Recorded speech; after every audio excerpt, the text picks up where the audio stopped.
senadora Ana Rita, do PT do Espírito Santo, comparece ao estúdio do Argumento para falar sobre o Estatuto da Juventude, recém-aprovado aqui no Congresso Nacional. Senadora, seja bem-vinda.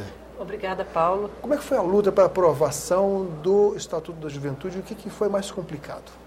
Olha, o Estatuto da Juventude, ele tramitou muitos anos aqui no Congresso Nacional, foram 9 anos de muito debate na Câmara dos Deputados e aqui também no Senado. Aqui no Senado nós conseguimos agilizar um pouco mais a discussão, porque quando a matéria chega aqui, fruto de toda uma discussão feita na Câmara, já havia bastante consenso entre o que estava posto, mas havia ainda muitas questões que precisavam ser debatidas, especialmente com os grupos de juventudes.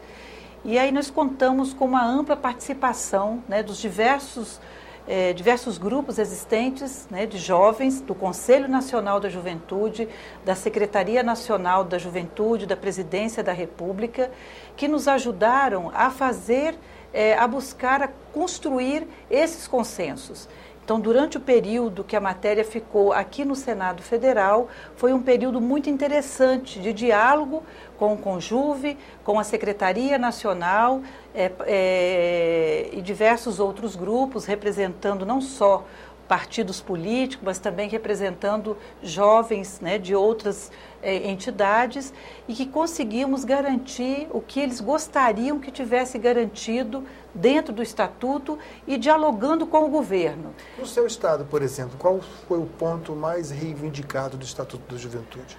Na verdade, o Estatuto da Juventude, ele define as diretrizes de políticas públicas para os jovens. Diretrizes essas que deverão agora serem observadas, garantidas e asseguradas pelos poderes públicos, tanto a União quanto os estados e os municípios. Na verdade, o Estado do Espírito Santo tem uma grande preocupação com o processo de criminalização dos nossos jovens. O Estado do Espírito Santo é o segundo em homicídio contra a juventude.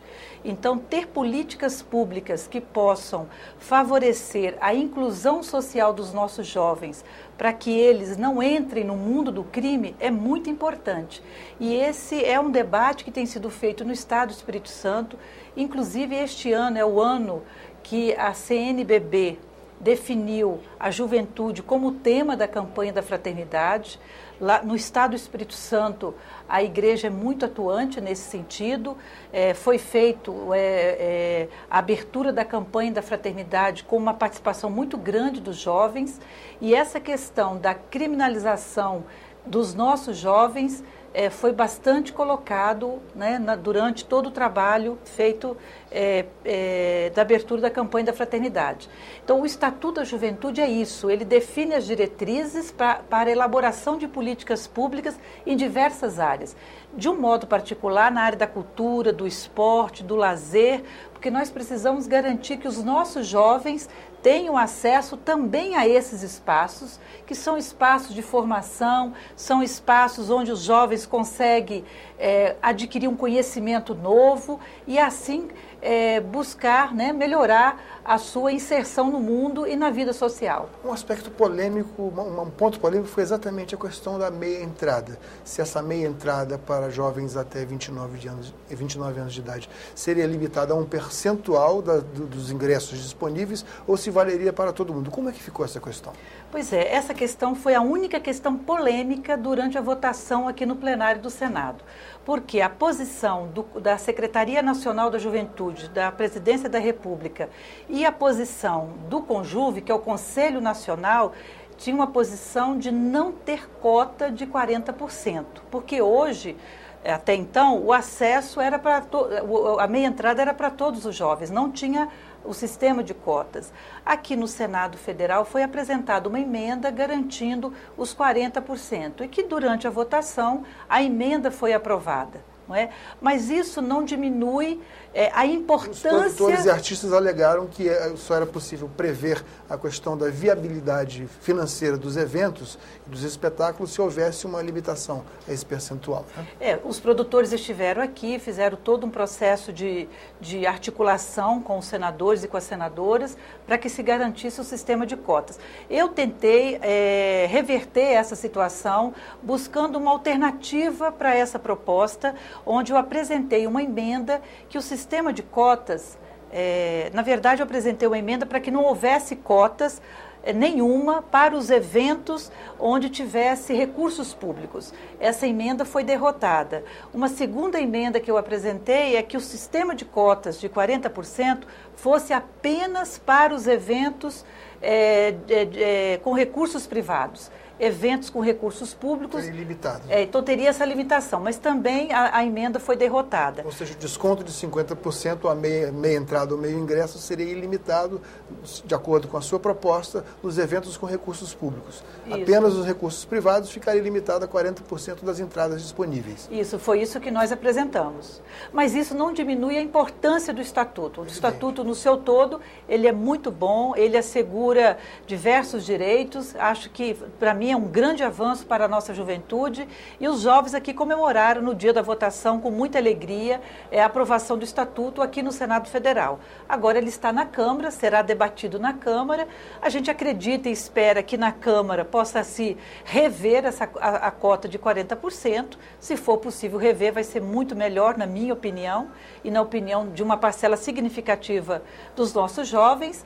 Eu digo, inclusive, Paulo, que o Conjuve, ele representa 80 entidades nacionais de juventudes. Então, é uma opinião que nós deveremos considerar. E a posição do Conjuve é contrária aos 40% das cotas. É cota de 40% na meia entrada, né? Então, a gente espera que seja revisto isso na Câmara Federal. O total de jovens suplanta, inclusive, os jovens que já protegidos pelo Estatuto, já beneficiários do Estatuto da Juventude, chega a mais de 50 milhões de pessoas, né?